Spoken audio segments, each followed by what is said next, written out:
Hi everybody, this is Tom with Culture Chat. Thanks for coming back.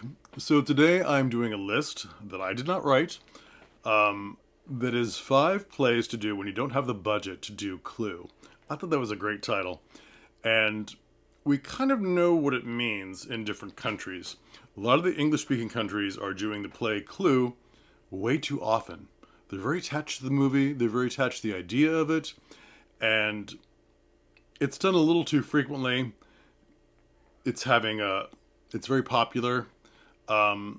Maybe you should do something different. You should be the original company, the original theater company that does something slightly different. And this list is 5 plays that are very clever, that are very well done. And you'll see a couple of my favorite writers here. And I think the ideas are very clever. So I think when you don't have the budget for Clue or you want something new, a lot of these plays don't require much set. Clue requires a state of sort of a beautiful set, beautiful fanciness, that kind of thing. And sometimes people miss the mark, or they have a small stage and they don't want to fill it up, and it doesn't quite fit what you're doing. I like a lot of these other plays because you can have a set that is interesting but minimalistic, not too minimalistic, but there are a number of things you can do with that idea of sheets covering furniture. So, the one I'm thinking of is about reading off a will and so forth, and they're all coming to the manor. Why not just have your regular furniture with sheets covering it, like you see in a lot of movies where these are dust covers and so forth? That makes a very interesting set. You don't really have to have your prime furniture under those sheets if they're never shown. It can be fun and easy. If you do want to expose a good looking chair and so forth and make it comedic, they can pull the sheet off. So, a minimalistic set doesn't mean a cheap set that you've put no thought into. Make it interesting. Interesting sets sell your play. These stories will sell your play. Each one seems to have, one is 9 actors, so that's plenty. The others go from between 8 to 55. The Alibis, that play, billionaire dies, and no one wants to talk about their alibi because each of their alibis is, however true, is completely ridiculous. This is a fun piece. That's a fun piece. And trying to play off these insane things they're saying that are true will really take some good chops from your actors and so forth. It's like watching Will and Grace and watching Karen Walker, the rich drunk, say some of her lines, which she completely believes everything she's saying. She says things like, a laundromat. I've never heard of these things. People don't all take their clothes to the dry cleaner. Poor people are so clever. She means this completely. It's an insane thing to say. The Alibis is a good one. A lot of these on the list are very well done. It's more about character than about stuff. It's more about character, plot line. The one is about not who did it, who did the murder. It's who didn't have a reason to do the murder, who didn't commit the murder. That's really good. That's a really good idea.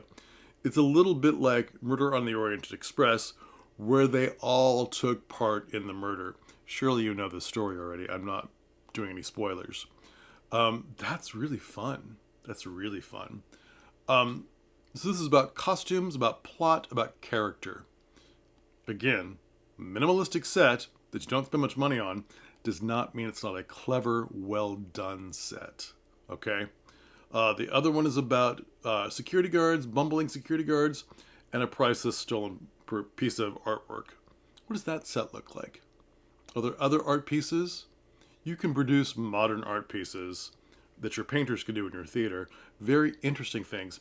They don't have to be incredible.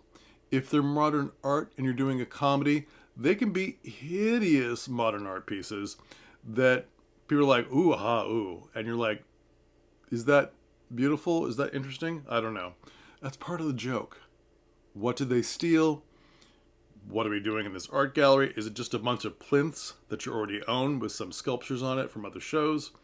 And just the one costume of security guards? And just nice walls with finish your walls, put crown molding on them or something, or finish them off at the top. And these strange art pieces and the one missing one. That's not much of a set to make, but it's still very interesting and has humor to it that these actors can play off in this story. Have a look at this list. I think it's a very good list. I've been sitting around for a while, and I realized, actually I didn't realize, a person in my workshop said, why is you just keep emailing that list to people who ask? Why aren't you doing that on your channel and reaching more people? And I had to say, oh, you're right. I'm keeping this list to myself saying, I'm very clever.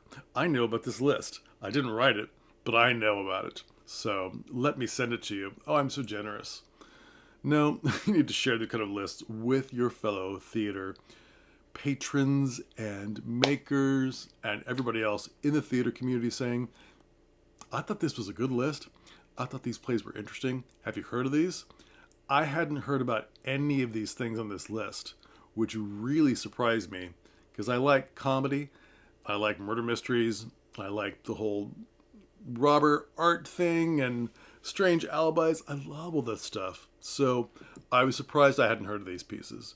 Hopefully these are new to you and new to your patrons, and they're going to come see them at your theater because you're very smart and you want to bring them interesting, wonderful culture and be a cultural hub.